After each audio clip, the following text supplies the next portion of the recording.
Ooh, doggy. What is going on, beautiful people? I hope and pray you are all doing phenomenally well. Happy New Year. Welcome to 2025. This is the first video of the year. So I'm super excited to be chatting with y'all today. And I kind of wanted to just chat with you and talk about how we can set ourselves up for success in 2025.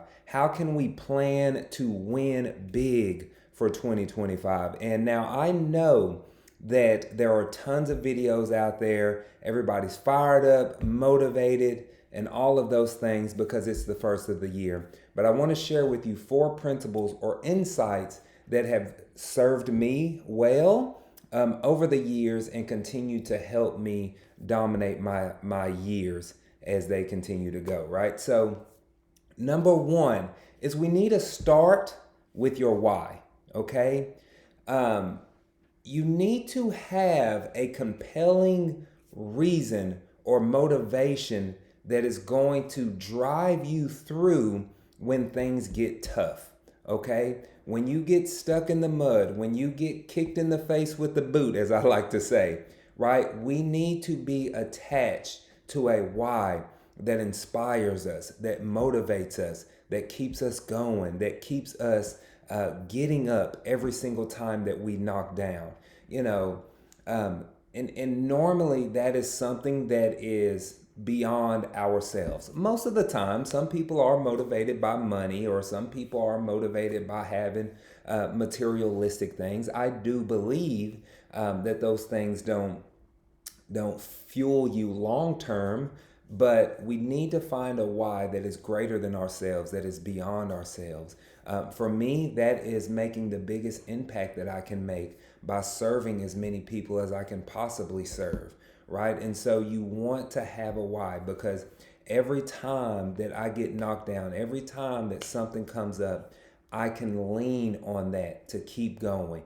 I can lean on the word of God to keep going. So we need to, number 1, identify our why. I think that's very important for us to reach long-term success, okay? Number 2, you need to make a plan, all right? There's scripture talks about this. You need to make a plan. There's power in clarity, right? You need to write your goals down. You need to be specific. You need to have actionable steps that you can take to achieve those goals, okay?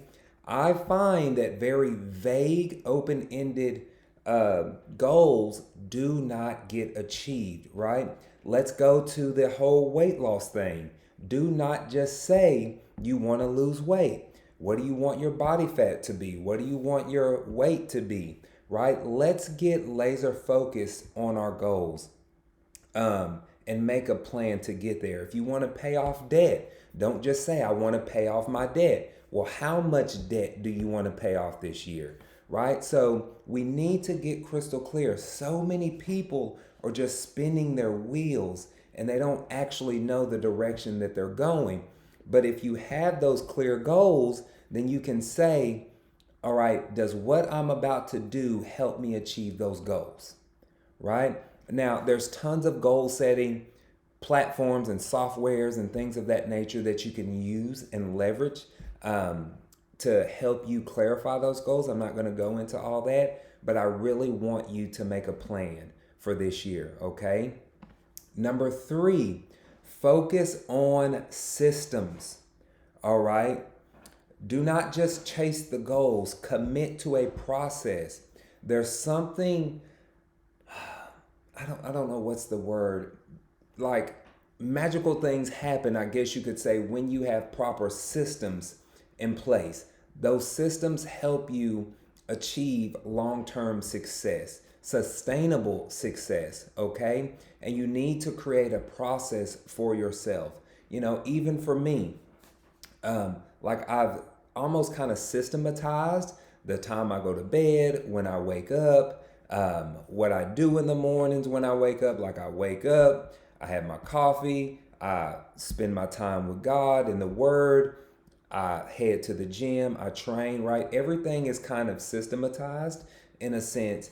And I know that some people are saying, oh, I don't want that much structure. But what's funny is that the more structure, at least for me, and I've noticed this with a lot of other highly successful people, the more structure you have, honestly, it's kind of the more freer you feel, right? Like I don't feel like this is a task. It gives me the freedom to not have to think about what I need to do, but hop into the things that I need to do to help me achieve my goals, right? So, number three, really focus on developing systems that will help you achieve your goals no matter what it is, whether you're starting in business, you're getting healthier, you're paying off debt, it doesn't matter. You can build a system around those things that'll help you achieve your goals. Okay? Now, number four, last but not least, is adjust along the way. Listen, life is not linear. Okay? There's going to be setbacks, there's going to be things that come up, there's going to be God's timing, there's going to be so many things that come up over this year. We need to be able to adjust along the way and pivot, right? I think about when I'm using my GPS system. And if I put in an address for somewhere, it will typically give me 2 or 3 different routes, right? And it'll have me pick one. Well, just because I pick that route, that doesn't mean that an accident won't pop up along the way and I'm forced to reroute. Okay? Sometimes in life, when things come up, it forces us to reroute and change directions. It doesn't change the end destination, it just changes the direction. Okay? And you need to be able to pivot along the way. This is crucial, all right? When you are trying to achieve anything in life, just know that we have to be flexible and be able to pivot, all right? So I wanted to share 4 simple things with you that you can brainstorm on, think about, and really start to put into action so that way you can dominate your 2025. Y'all take care.